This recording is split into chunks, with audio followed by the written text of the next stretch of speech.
The reptilians. You can hear a lot of things about the reptilians. Mostly it's disinformation. I just saw a reptilian. It's about 6 a.m. Currently lying in my bed. And, well, it's been crystallizing for quite some time. You hear a lot about the Reptilian Agenda. A lot of people talk about the Reptilian Agenda. And on the surface, you can get some type of a basic grasp of maybe a concept or an ideology that these people are talking about, some paradigm, some way of understanding a concept. But until you actually have a reptilian entity looking down at you from above you, from the corner of your eye,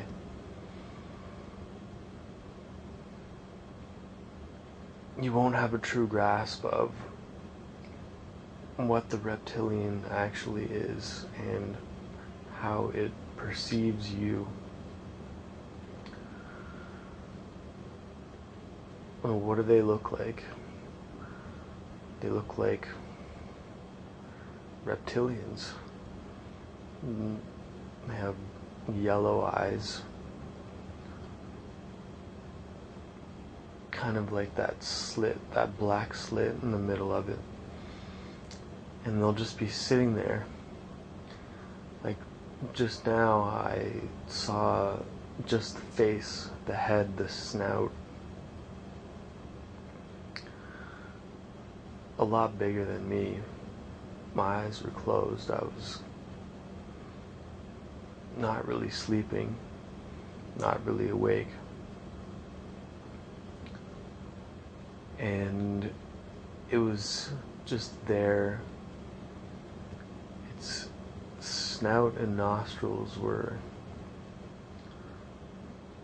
just kind of flickering, kind of breathing, moving in and out, with its eye fixated down directly on me.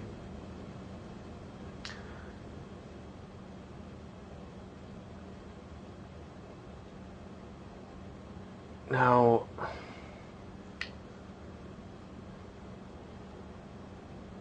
David Icke talks about how,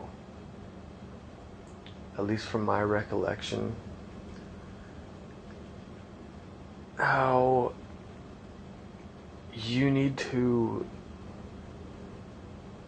see the world on a different frequency. He basically outlines the fact that any of these other entities, like the reptilians, they exist on a different vibrational level. And that goes for all entities. It's all about vibration. But as I was saying at the beginning of this recording, it's one thing to have a concept of it and to hear someone like David Icke or myself or whoever it is talk to you about a reptilian entity or an alien entity or a demon entity or an angel entity, whatever you want to define it as. What you have to think of is it's like a tuning fork.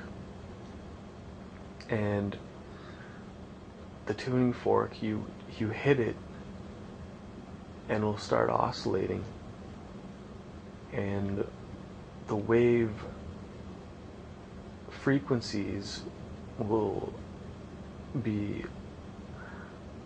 larger at the start, but then slowly but surely they'll get smaller and smaller and smaller. At least on the macro sense, the physical sense. But if you're talking about an entity that exists constantly, moving at this one vibrational state, whereas basically we are locked here in this vibrational density state in the flesh, the only way that you're going to be able to have interference with these entities is once you are able to physically and mentally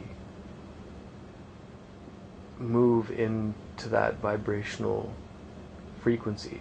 And see, I can't really explain it. It's not something that I can, because when I try to explain it, it just ends up sounding like the same thing that I'm already telling you is just a way of describing a concept. It's not a concept, it's a reality. So you can hear people talk about it, you can have an understanding of it,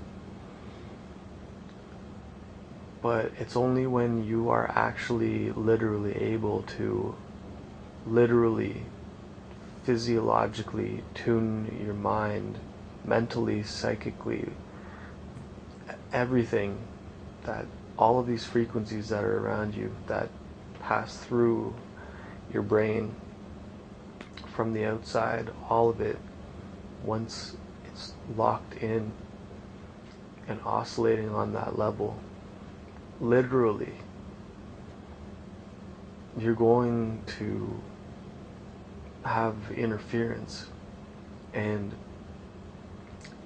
as far as the agenda goes, well, you don't have to look too far other than politicians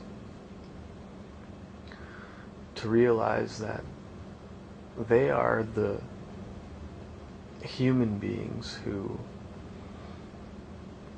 don't even know and are not aware of a reptilian entity. They're not aware of a reptilian entity. If you're aware of a reptilian entity, that means that you're doing something with your mind, with your interference with the frequencies around you, that they don't want you to be doing. And I'm not saying that reptilians are evil. I don't have a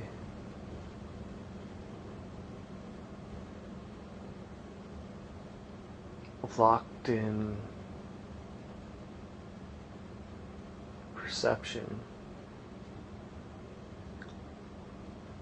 of their agenda specifically, but I have interfered with them, and they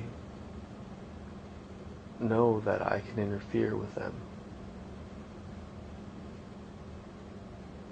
You can talk about this all you want. You can talk about it for hours, and you can make stuff up about whatever you want about entities and reptilians, but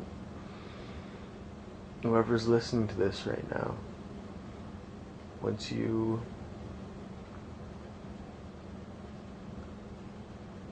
get to that awareness level and the ability to interfere and be interfered with,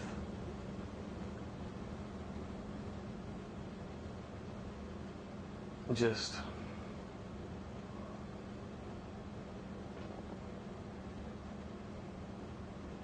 don't have an agenda.